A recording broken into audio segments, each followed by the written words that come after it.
Good morning. Thank you to Robin for inviting me this morning, to Marina and the choir for the work that they've put in to make this service extra special. And I feel deeply honored to be here this morning as we stand on the cusp of Rosh Hashanah, the Jewish New Year, which begins this coming Wednesday evening.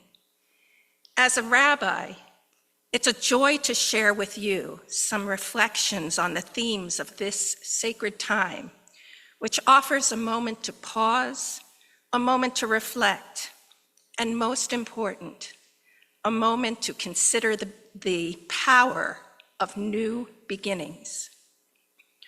Rosh Hashanah, which marks the start of the Jewish high holidays, invites us to contemplate the past year. It encourages us to embrace the profound idea that no matter where we've been or how many mistakes we've made, we can begin again. This idea resonates universally. No matter our faith tradition, we all know what it means to hope for a fresh new start, to be in need of renewal. In the Jewish tradition, the idea of renewal is woven into the rhythm of time. The Jewish calendar itself is filled with opportunities to start over. Each week, the Sabbath, Shabbat, offers us a fresh start after 6 days of work. Every month, we mark Rosh Chodesh, the new moon, as a time to begin again as the moon waxes and wanes. And Rosh Hashanah, symbolically known as the creation and birthday of the world, gives us the ultimate new beginning, a moment to reflect on the grand cycle of creation and to realign ourselves with the values that guide our lives. One teaching from the Talmud holds that on Rosh Hashanah, all of creation stands together in judgment. Not just human beings, but animals, plants, and the earth itself. This teaching conveys a profound truth. The potential for renewal is not limited to us as individuals. The entire world, in all its complexity, is constantly renewing and recreating itself, and so too can we. A central theme of Rosh Hashanah is teshuvah, a word that is often translated as repentance, but it also means return. It is the process of returning to our highest selves, to our truest potential. It's about recognizing the mistakes we've made, but not being defined by those mistakes. Teshuvah is deeply empowering because it teaches us that it is never too late to change. Rabbi Abraham Isaac Cook, one of the great spiritual leaders of the 20th century, said, "The power of teshuvah is so great that even after the smallest shift in your heart, the entire cosmos starts to move in response." Think about that for a moment. Even the smallest step toward renewal can create ripples that impact the entire world around us. And isn't that what we all long for? To know that transformation is possible, that even when we feel weighed down by regret, shame, or uncertainty, the possibility of a fresh new start is always there. The beauty of Rosh Hashanah is that it gives us permission to begin again. There's a Hasidic story that illustrates this theme. Once, a young man felt he had failed in every area of his life. He was estranged from his family, had lost his job, and felt utterly distant from God. In his despair, he sought out a wise Rebbe for guidance. The Rebbe listened to his story and then said, "My son, why are you carrying the burden of your past with you? Every day is a chance to be reborn. Even the smallest seed can become the greatest tree, but only if it allows itself to be planted anew." The young man, puzzled, asked, "But what about my past mistakes? How can I simply leave them behind?" The Rebbe smiled and replied, "The past is not a prison. It is a teacher. You don't have to carry your mistakes with you. You can learn from them and move forward." And this story captures the essence of the high holidays, the understanding that the past, with all its challenges, does not have to define us. We can grow, we can learn, and we can start again. But as we sit here today, many of us do so with heavy hearts. The world around us feels fraught with danger and uncertainty. We are witnessing a world engulfed in conflict, wars, terrorist attacks, and cycles of violence that feel unbeatable and unbreakable. Our hearts ache for those suffering in places like Israel and Gaza, Ukraine, Syria, Myanmar, and so many other areas.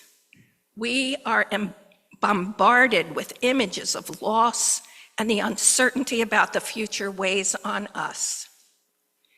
It often feels like the world is stuck in a cycle of destruction, with hatred and division appearing to dominate our headlines.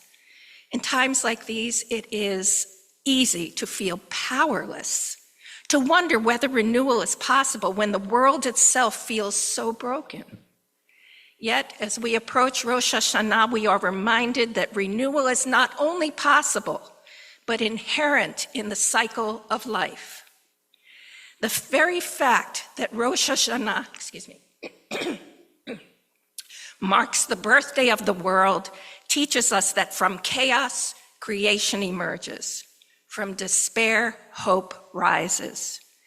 The cycle of life, with its moments of darkness and light, destruction and creation, reminds us that even in the most difficult times, renewal is within reach.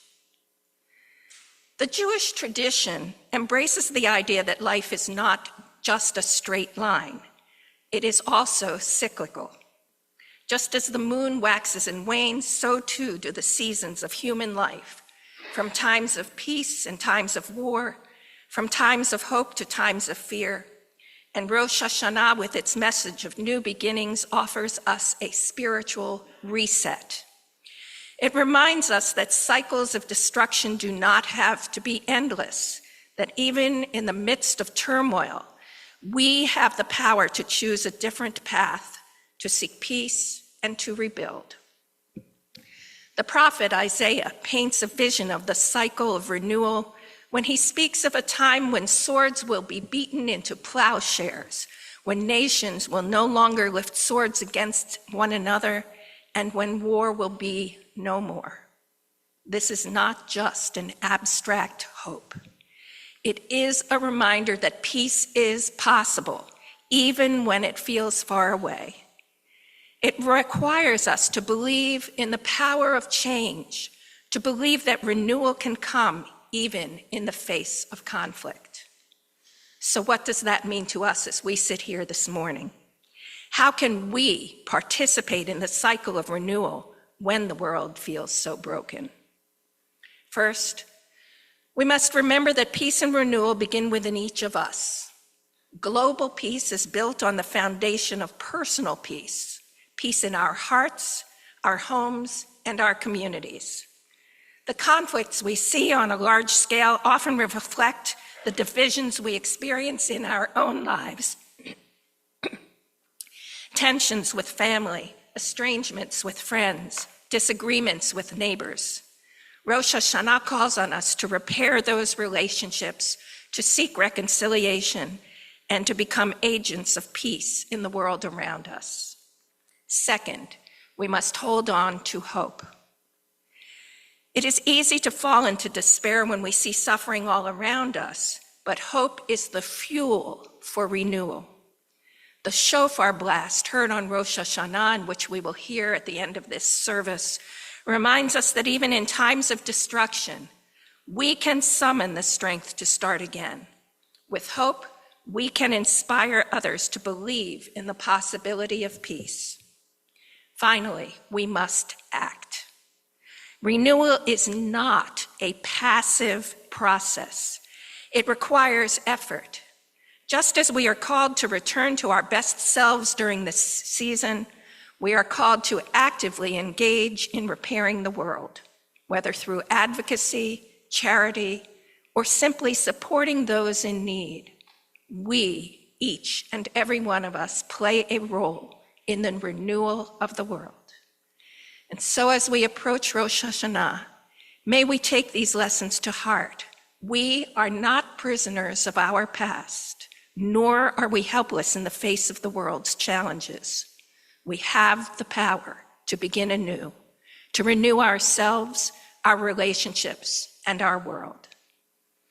May we all find the courage to embrace new beginnings, to choose hope over despair, and to believe in the possibility of peace, even in a world that feels broken.